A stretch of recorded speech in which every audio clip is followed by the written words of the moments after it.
नमस्कार किसान भाइयों, आज के इस वीडियो के अंदर आप सभी का स्वागत है। किसान भाइयों, दुनिया का सबसे खतरनाक वाला खरपतवार हमारे देश में दस्तक दे चुका है।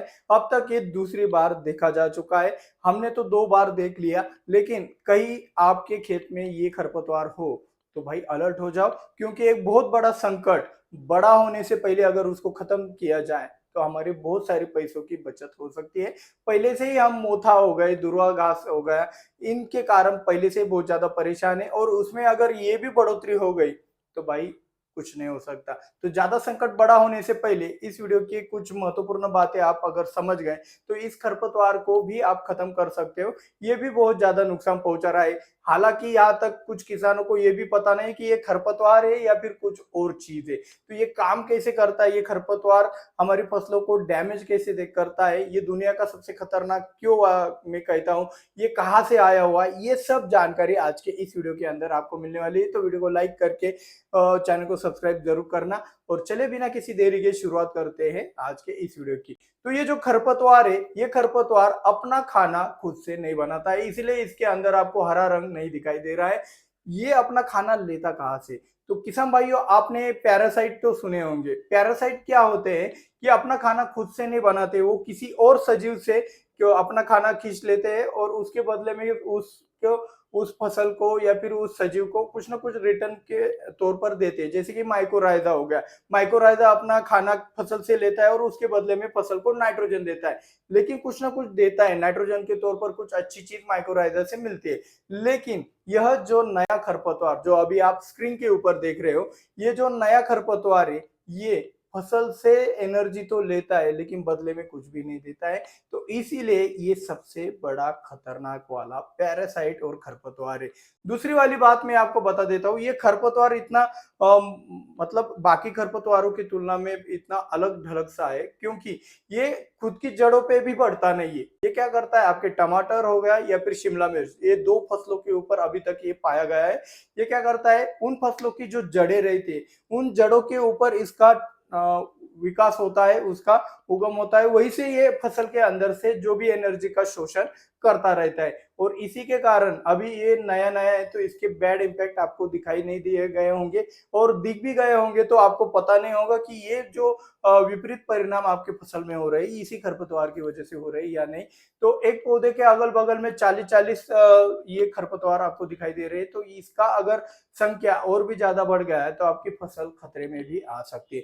इसीलिए इस खरपतवार की पहचान करना बहुत ज्यादा जरूरी है। तो आप इमेज देख रहे हो स्क्रीन के ऊपर कि ये कैसा खरपतवार दिखने में होता है, ठीक है। अब ये आया कहाँ से? जब हमने इसके बारे में ज्यादा संशोधन करने की कोशिश की तो हमें ये मिला कि इजिप्ट के अंदर, आप भी ये देख सकते हो, इजिप्ट के अंदर टमाटर में ये खरपतवार सबसे ज्यादा पाया जाता है। और मेरी राय ये है कि भाई जैसे हम कोई अपने फर्टिलाइजर का इस्तेमाल करते, कोई टॉनिक का इस्तेमाल करते, कोई दवाइयों का इस्तेमाल करते रहते हैं, तो उसके सारे विदेशों से कुछ बीज भी आता है, तो ये खरपतवार का बीज भी उसी में से आया होगा।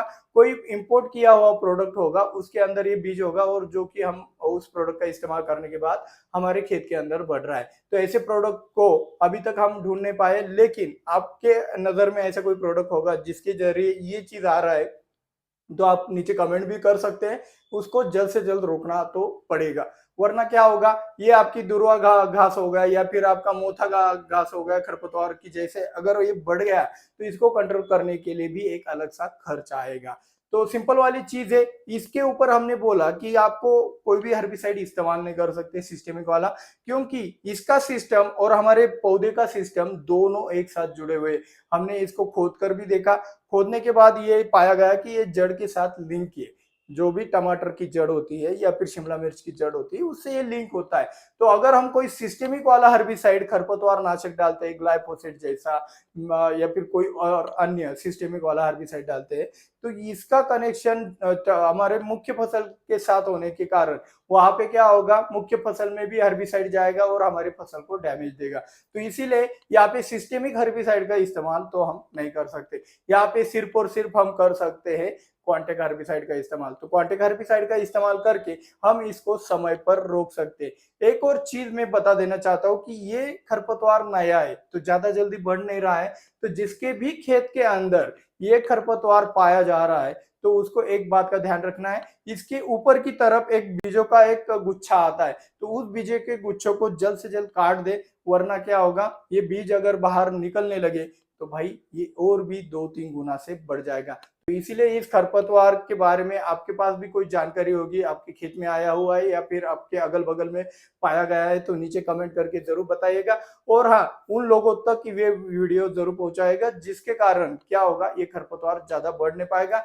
बहुत सारे लोगों को एक कुतूहल लगता है कि यार ये कुछ नया चीज देखने को मिल रहा है, कुछ फायदे वाली भी चीज हो सकती है, लेकिन एक बात ध्यान में रखना, इससे कोई भी फायदा आपको नहीं है।